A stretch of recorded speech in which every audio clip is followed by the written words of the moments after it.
The air was cold that night as I sat alone in my car, parked in a Walmart lot on the outskirts of Chicago. Everything I owned was stuffed into 3 garbage bags in the back seat. My own son had looked me in the eyes and said those words I never thought I'd hear. "We want privacy. My wife doesn't want you here." At 66 years old, I was homeless, sleeping in my car, with nowhere to turn.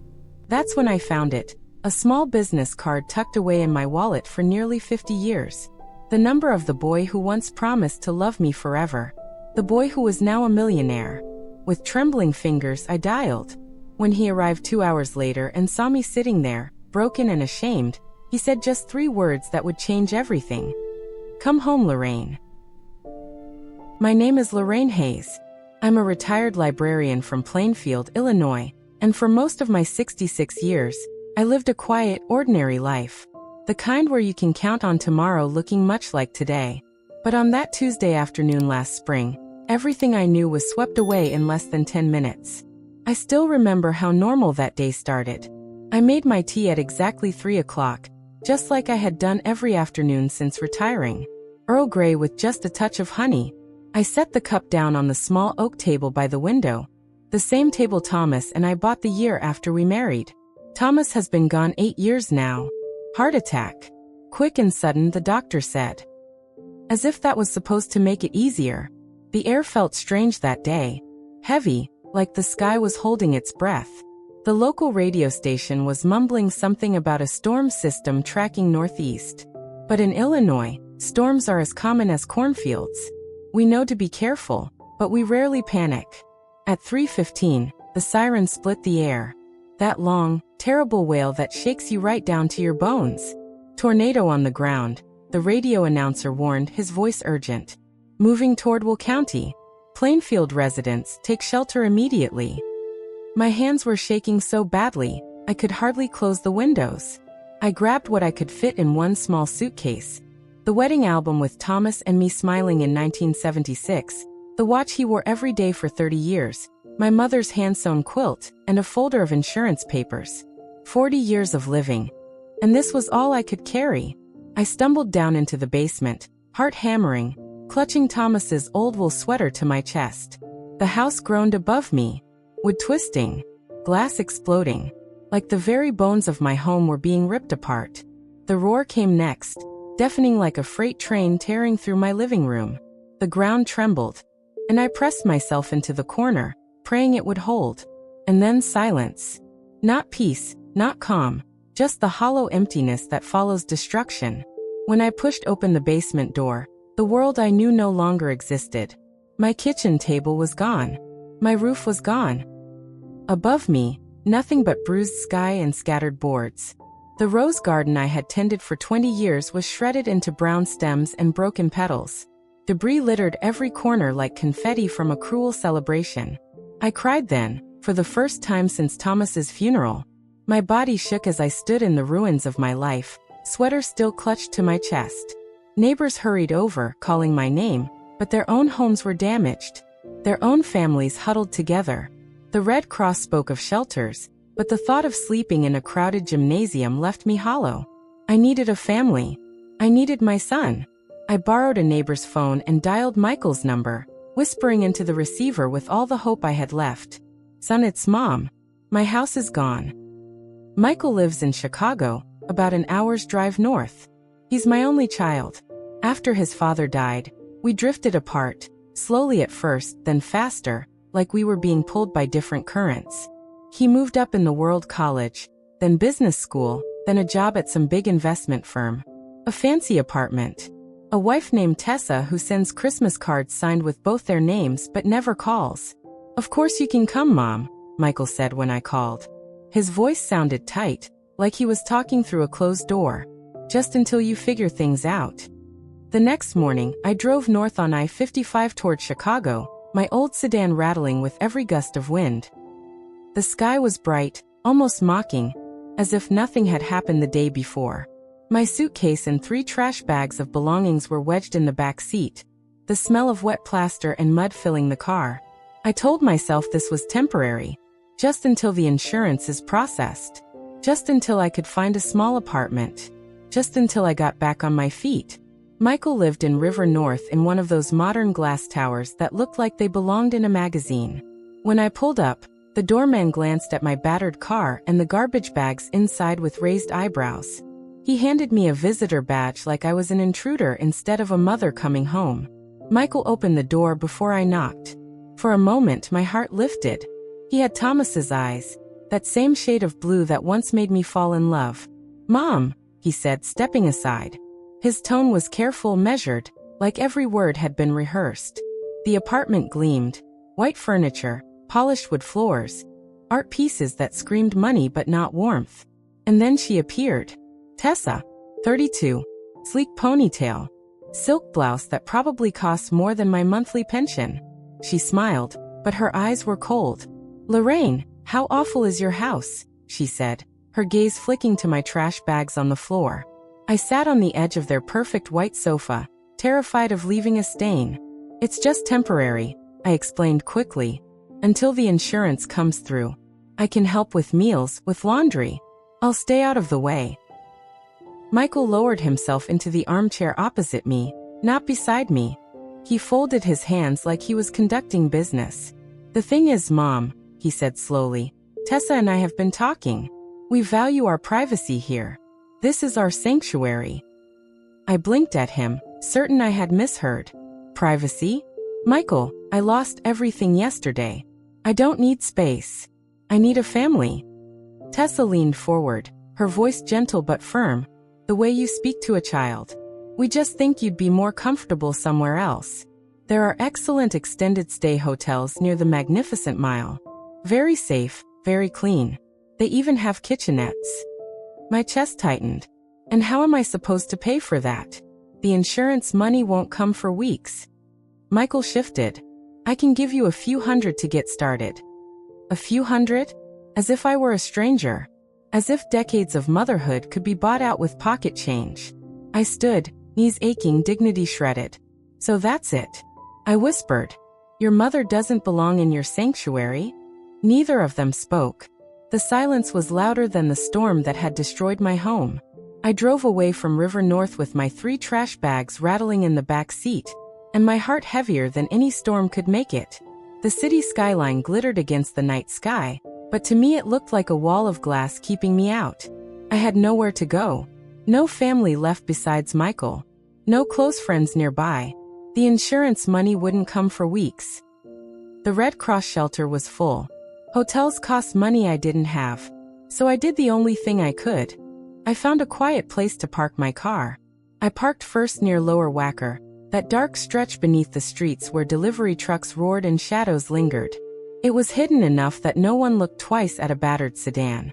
The first night, I curled up in the driver's seat with Thomas's sweater draped over me. My neck stiffened, my legs cramped, and every sound, a car door slamming, footsteps echoing, made me jolt awake. I ate stale crackers from my purse, sipping from a water bottle that tasted faintly of rust. I told myself it was only for one night. Tomorrow Michael would call back, change his mind. But tomorrow came, and nothing changed. By the second night, the air had turned damp and cold. I moved my car to a Walmart parking lot on the edge of Cicero, hoping to disappear among the overnight trucks. I washed my face in the fluorescent-lit bathroom, avoiding my reflection. The woman in the mirror was hollow-eyed, hair tangled, shoulders slumped. I couldn't recognize the mother who once hosted birthday parties with balloons tied to every chair. On the third night, I woke at 2 a.m. with a stabbing pain in my back and tears already streaming down my face. I pressed my hands to my mouth so no one would hear me cry.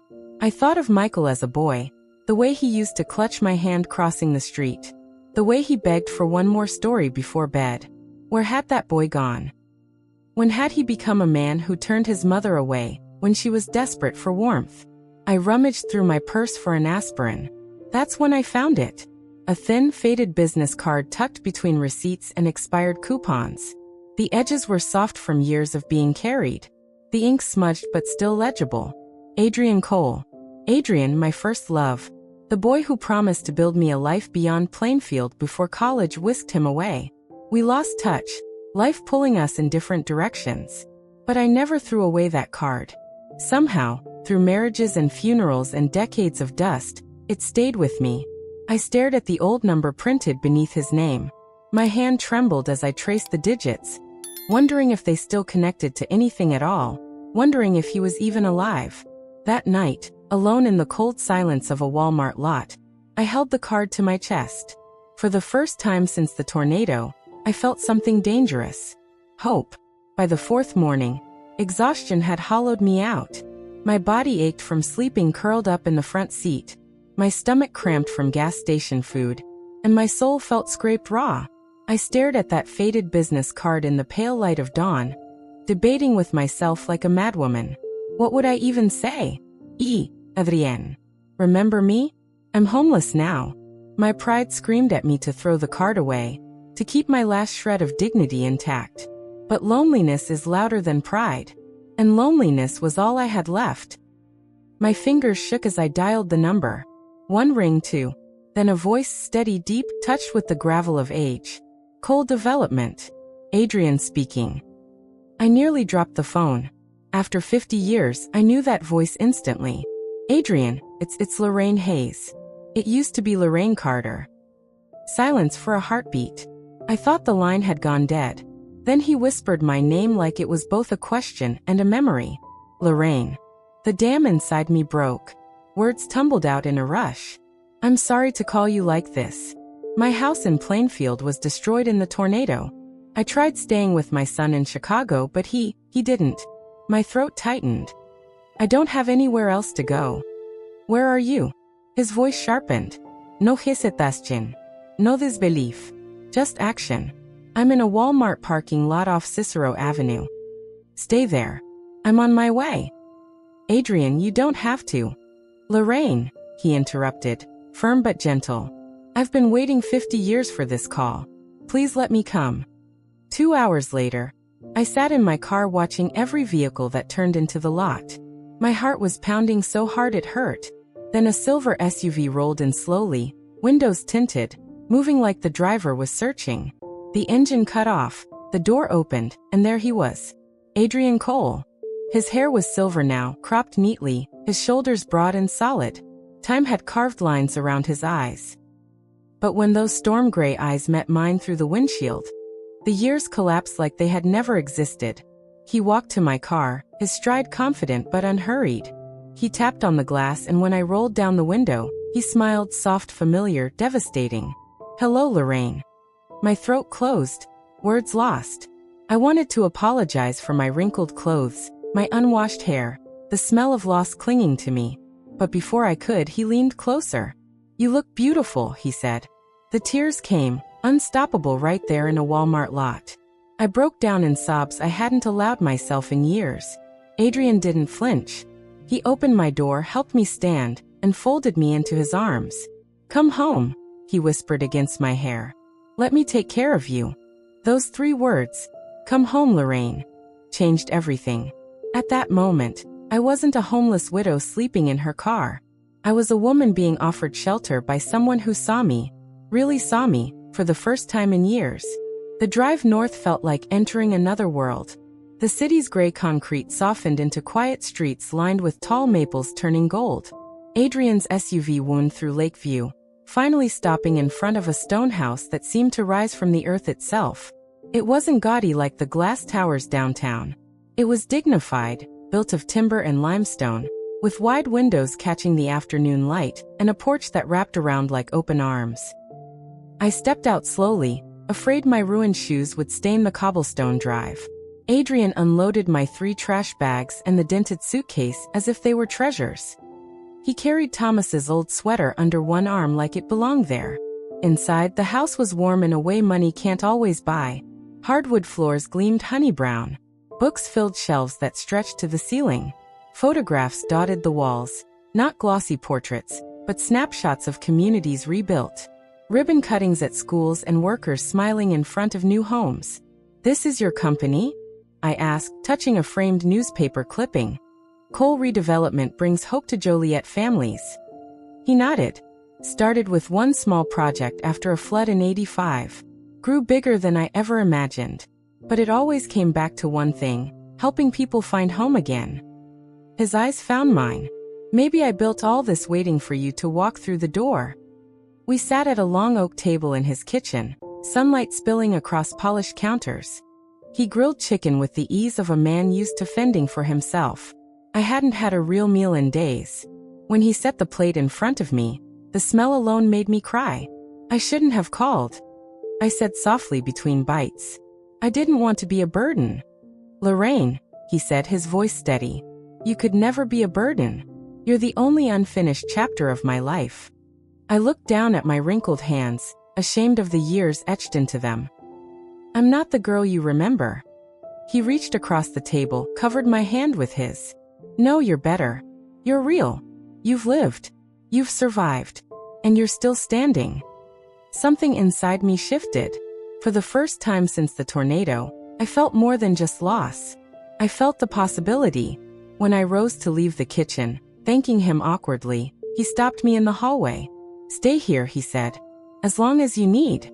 No claques, no limits. This house has been waiting for you. And at that moment, I believed him. Days turned into weeks inside Adrian's house by the lake. And for the first time since the storm, I could breathe again. Mornings began with coffee on the porch, watching the water catch the light like shards of glass. Afternoons I spent in his library, curled in a chair with books I hadn't read since my days at the Plainfield branch. Evenings I cooked, roast chicken, stew, pies that filled the air with cinnamon, and Adrian ate every bite with a gratitude that lit his storm-gray eyes. He treated me not as a guest, not as a charity case, but as someone essential to his life. When he asked, almost casually one morning, "Would you ever consider making this permanent?" My heart skipped. I didn't answer then, but I carried the question with me like a secret flame. Then the phone rang. Michael's name flashed across the screen. My chest tightened. I hadn't spoken to him since the night he sent me away. I let it ring once, twice before answering. "Mom," he said, tone carefully measured. "I've been trying to reach you. Where are you?" "I'm with a friend," I replied, keeping my voice steady. "A friend?" He hesitated. "Mrs. Patterson told me you weren't in the extended stay anymore. Who exactly are you staying with?" I looked around Adrian's warm kitchen. The bouquet of fresh lilies he'd bought that morning. The faint smell of cedar from the fireplace. Someone who doesn't see me as a burden. Silence stretched on the line. Then, "Mom, I think we should talk. Maybe you could stay in our guest room after all. Tessa and I have been rethinking things." The words should have warmed me. Instead, they chilled. Where was this sudden generosity when I was sleeping in a Walmart lot last weekend? I agreed to dinner, more out of curiosity than forgiveness. When I told Adrian, his face remained carefully neutral. "They're welcome here," he said simply. "I'd like to meet your son." That night, as I stood in front of the mirror in Adrian's guest bathroom, I hardly recognized myself. 2 weeks of regular meals and peaceful sleep had smoothed some of the hollowness from my face. My hair, freshly washed and styled, framed my cheeks softly. The dress Adrian had brought home, a simple navy wrap that fit as if it had been made for me, gave me a dignity I thought the tornado had blown away forever. "You don't need to impress them," Adrian said, appearing in the doorway. "You're already more than enough." But it wasn't about impressing Michael. It was about showing him I wasn't broken, even after he'd turned me away. Michael and Tessa came to dinner 3 days later. Tessa carried a gift bag, candles wrapped in tissue. Her smile was just a little too bright. Michael looked around Adrian's home with the calculating eye of an appraiser, noting the antique furniture, the original paintings, the view of the lake through floor-to-ceiling windows. "Beautiful place," he said, accepting the glass of wine Adrian offered. "Been here long?" 25 years, Adrian replied. "When I was starting out, this neighborhood was quite different. But I knew it had potential." At the table, Michael steered every conversation back to Adrian's business. "Real estate must be fascinating," he said, sipping his wine. "I work with insurance portfolios myself. Maybe we could explore some synergies." Adrian listened politely, but I saw the flicker in his jaw, the way his eyes cooled. He had dealt with men like Michael his entire career. He didn't need to say a word. The silence spoke volumes. Tessa turned to me, her voice honey-sweet. "Lorraine, we feel just terrible about what happened. If we'd known you were sleeping in your car." She trailed off, shaking her head. Michael's been beside himself with worry. I cut a piece of roast beef, taking my time. Has he? Of course, she insisted. Family is everything to us. I set down my fork. Is it? Because when I needed my family most, I found myself in a Walmart parking lot. Michael's face flushed. Mom, we've apologized. We weren't thinking clearly. We just redecorated and... Redecorated? Adrian interrupted, his voice soft but sharp. Your mother lost her home of 40 years, and you were worried about your new furniture? The table fell silent. Michael stared at his plate. I didn't call you here to make you uncomfortable, I said finally. I called because I wanted you to know I'm okay. Better than okay. I've found somewhere I'm wanted. Tessa reached for my hand across the table. But Mom. I'm not your mom, I said gently, sliding my hand away. And I think we all know this sudden concern isn't really about me. Later, after they left, Adrian closed the door and turned to me. His voice was calm, but iron ran beneath it. I know exactly what your son is after, Lorraine, and we need to decide how to handle it. The following week, Adrian told me he had invited Michael and Tessa for another dinner. My stomach sank, but his eyes held steady. It's time, he said simply. We need clarity. They arrived dressed as though stepping into a boardroom, Michael in a tailored gray suit, Tessa in a sleek black dress, diamonds winking at her ears.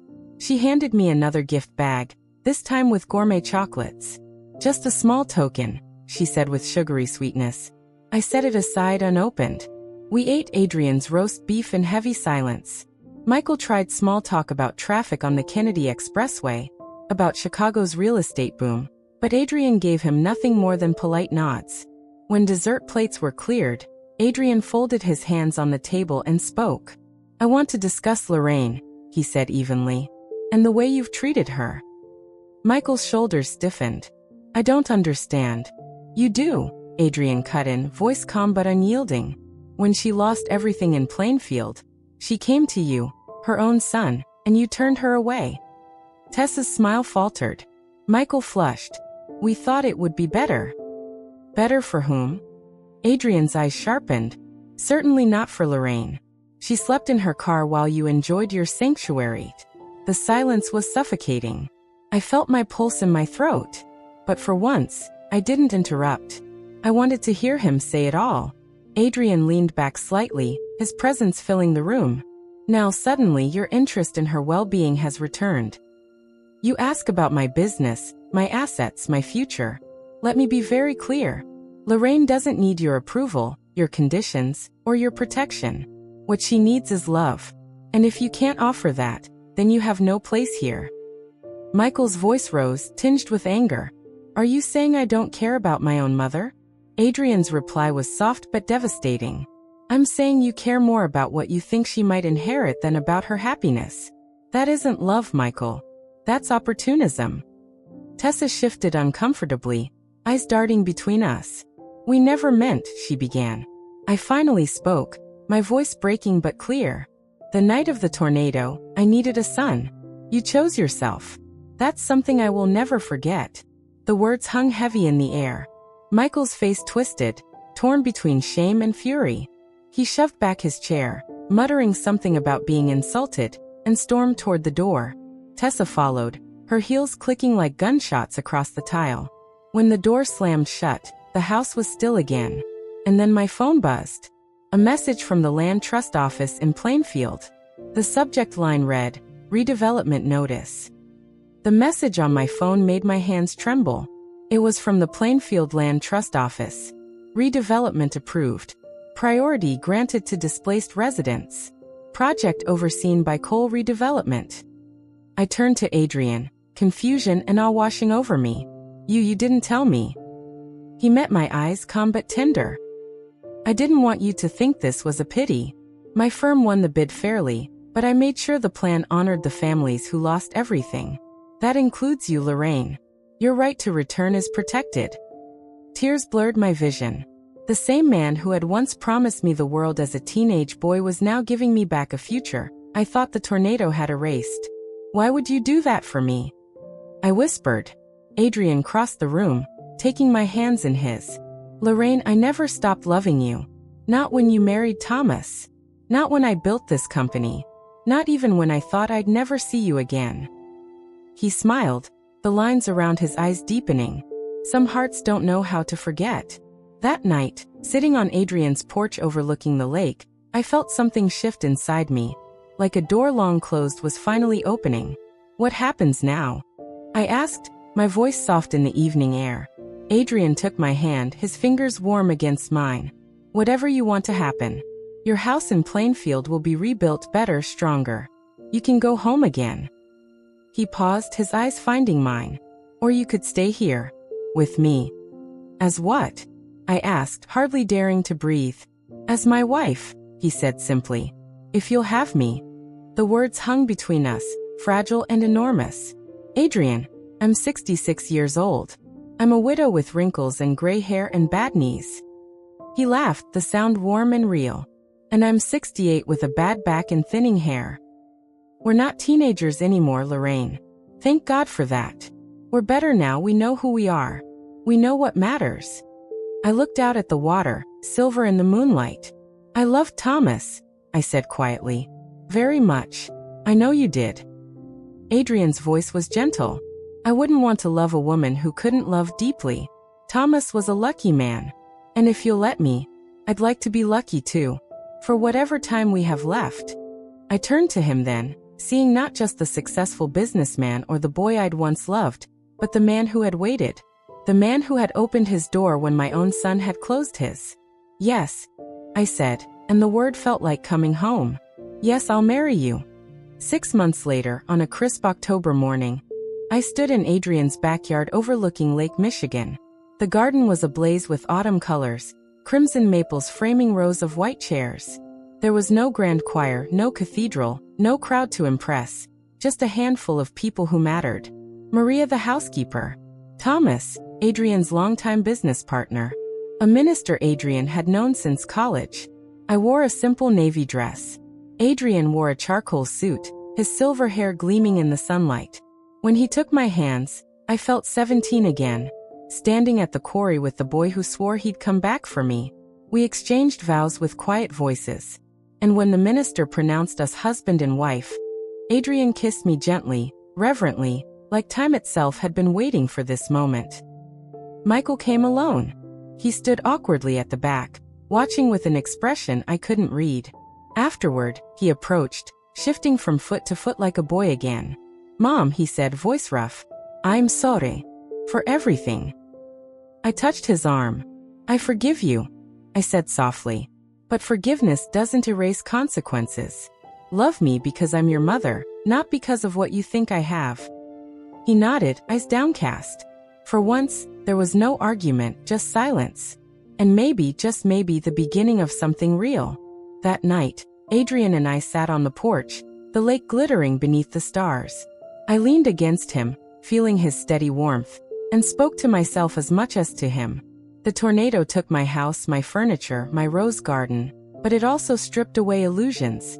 It showed me who my son really was, and it brought me back to the man I was always meant to find. I looked out at the water, heart steady, voice clear. Sometimes destruction clears the ground for new foundations. 2 weeks after the wedding, Adrian and I drove south to Plainfield. The familiar roads look strange now.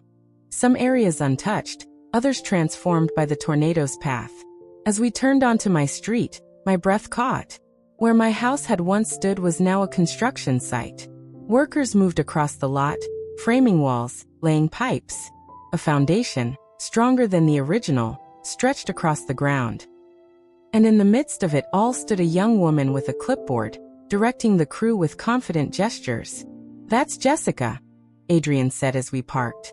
She's overseeing all the Plainfield rebuilds. One of our best project managers. Jessica greeted us with a firm handshake and a warm smile. Mrs. Cole, she said, and the new name still gave me a little thrill. We're right on schedule. Would you like to see the plans? She spread blueprints across the hood of Adrian's car. I saw my house reborn.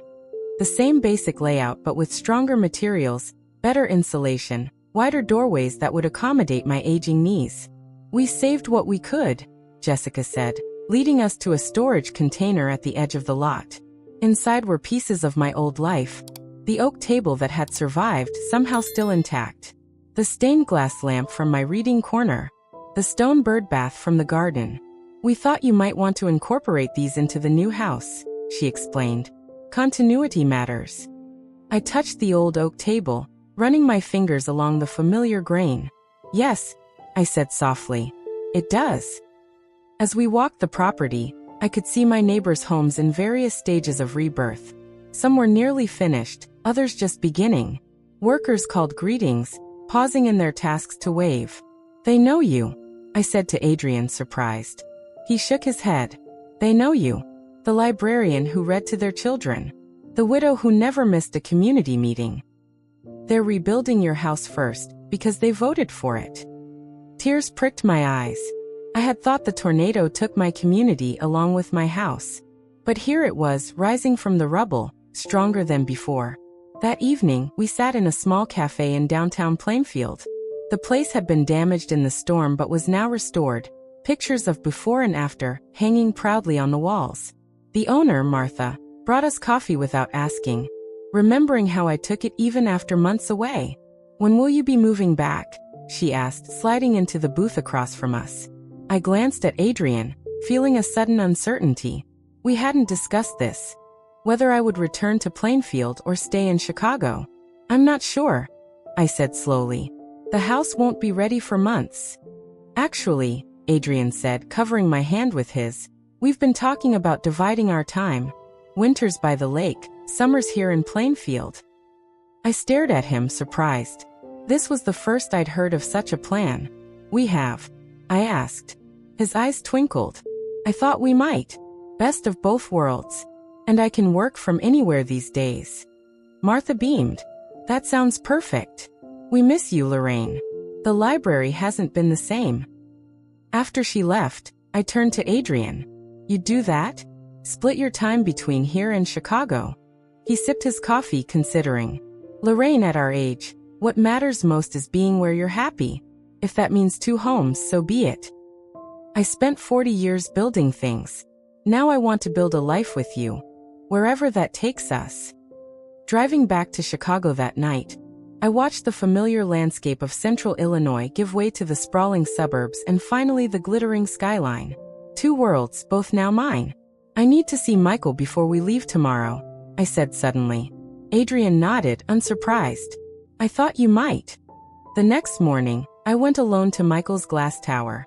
The same doorman was there, but this time he smiled, greeting me by name. When Michael opened his door, surprise flickered across his face. "Mom, I wasn't expecting you. I was in the city. I wanted to see you before heading back." I stepped inside, noticing small changes in the apartment.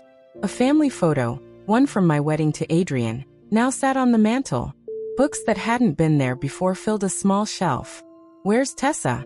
I asked, sitting on the white sofa without fear of staining it. "At her mother's." Michael's voice was strained. "We're taking some time apart." I hadn't expected that. "I'm sorry to hear it." He shrugged, the gesture painfully young. "It's been coming for a while. Even before." He trailed off, unable to say it directly. "Before you needed me and I failed you. Why did you come, Mom?" I looked at my son, really looked at him. The boy I'd raised, the man he'd become, flawed and human and mine despite everything. "To tell you that your house in Plainfield is being rebuilt. And when it's done, Adrian and I will be splitting our time between there and Chicago." He nodded slowly. That's good." And, I continued, "I wanted to tell you that my door will always be open to you. In Plainfield or in Chicago. No matter what." His eyes filled suddenly, unexpectedly. "Even after what I did?" I reached for his hand. "Michael, you're my son. You made a terrible mistake. But you're still my son." He squeezed my fingers, his grip desperate. "I don't know who I became, Mom. In that apartment with all this stuff. I lost myself somewhere." "Then find yourself again," I said gently. "Start by remembering who you were before the money, before the status. The boy who used to bring home stray kittens because he couldn't bear to see them alone." He gave a watery laugh. "You remember that?" I remember everything. That's what mothers do. When I left Michael's apartment, the air felt lighter somehow. Not healed. That would take time. But beginning to mend. Like the houses in Plainfield, what was broken could be rebuilt, often stronger than before. 1 year after the tornado, I stood in the driveway of my new old home in Plainfield. The house gleamed in the spring sunshine, familiar in shape but different in detail.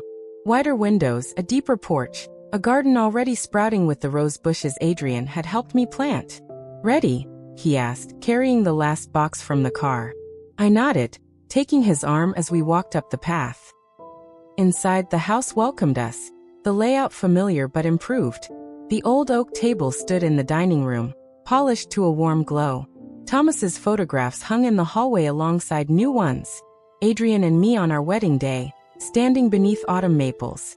The house wasn't the same. It couldn't be. But in some ways, it was better.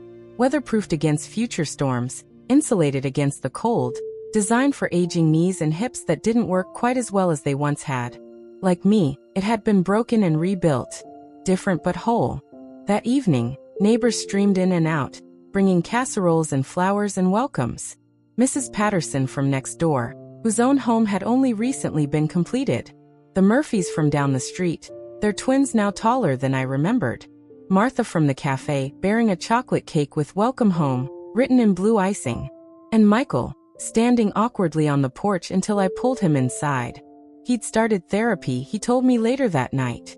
He was living in a smaller apartment now, looking for meaning beyond the glass tower and the money. Small steps, but steps nonetheless. As the evening wound down, Adrian and I sat on our new porch swing, watching fireflies blink in the gathering dusk. "Happy?" he asked, his arm warm around my shoulders. I leaned into him, feeling the solid strength of the man who had found me in a Walmart parking lot and brought me home. "More than happy," I said. "Content." Life settles into new patterns, even after tornadoes. We spent springs and summers in Plainfield, falls and winters by the lake in Chicago. Adrian worked less, delegating more to Jessica and other young managers eager to learn from him. I volunteered at the Plainfield Library, reading to children on Wednesday afternoons.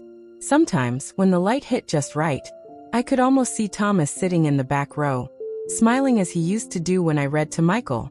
2 years after the tornado, sitting on our porch in Plainfield, I got a call from Michael. His voice was breathless, excited in a way I hadn't heard since he was a boy. "Mom, I need to tell you something.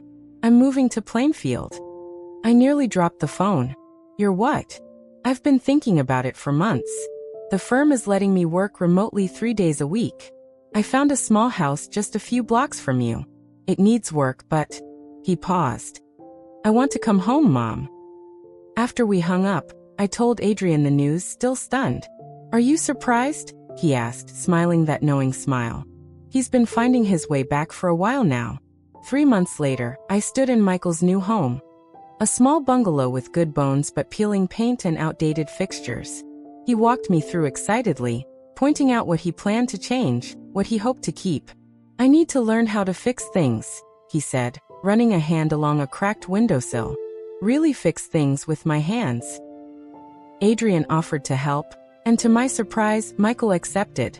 I watched them work together on weekends, my silver-haired husband patient and thorough, my middle-aged son eager and clumsy but learning. They rebuilt the back porch together, installed new windows, painted the living room a warm honey color. Slowly, something between them shifted.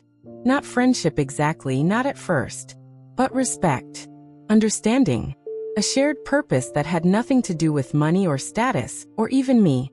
One evening, as we sat in Michael's newly finished living room, he brought out a small wooden box. "I found this when I was cleaning out the storage unit in Chicago," he said, setting it on the coffee table. "I thought you might want it." I opened it carefully. Inside was Thomas's watch, the one I thought had been lost in the tornado. The one I had grabbed, but must have dropped in the chaos. "How did you get this?" I whispered. Michael looked down at his hands. "After the storm, I went back to Plainfield. I wanted to see if there was anything to salvage. I found this in what was left of the basement." He paused. "I kept meaning to give it to you, but then everything happened so fast, and I was so wrong." I held the watch to my chest, feeling the weight of it, the memories it carried. "Thank you," I said simply. That night, back in our Plainfield house, I placed Thomas's watch on the dresser next to a photo of Adrian and me, past and present, side by side. "It's a strange thing," I told Adrian as we got ready for bed, "how losing everything can sometimes give you more than you had before." He nodded, understanding in his eyes. Life rarely moves in straight lines. Sometimes it takes a tornado to blow you back to where you're meant to be. 5 years after the tornado, our little part of Plainfield didn't show many scars anymore. New houses stood where devastation had been. Trees, though younger and smaller, gave shade once again. Gardens bloomed, children played, life went on. Michael met a kindergarten teacher named Sarah who loved books as much as I did. They married in our backyard, under an arch of roses Adrian and I had tended together. When their daughter was born a year later, they named her Lorraine. Sometimes, holding my granddaughter, I marvel at the strange, winding path that brought us all here. How destruction led to rebuilding. How rejection opened the door to reunion. How a faded business card and a desperate call connected me again to a love I thought was lost forever. Adrian and I are older now. Our steps are slower, our hair whiter. But each morning, I wake beside him and feel a gratitude so deep it's almost painful. For the tornado that took my house but gave me clarity. For the son who turned me away but found his way back. For the man who said 3 simple words, "Come home, Lorraine," and changed everything. At 71, I've learned this. You are never too old to rebuild. You are never too broken for love to find you again. And sometimes, the greatest storms of our lives blow us exactly where we're meant to be. When I look back now, I realize the tornado was only part of the storm. The greater storm came afterward, being turned away by my own child. Realizing that sometimes the people you expect to shelter you are the very ones who shut the door. But I also learned something I never imagined at 66. Loss can clear the ground for new beginnings. Adrian reminded me that love can survive decades of silence and still return stronger than ever. He taught me that dignity is not measured in money or houses, but in the way we choose to stand when life knocks us down. So if you take anything from my story, let it be this. You are never too old to rebuild, never too broken to find love again. Thank you for reading my story today. I hope it brought you some comfort if you're going through your own storm right now. Remember, it's never too late for a new beginning.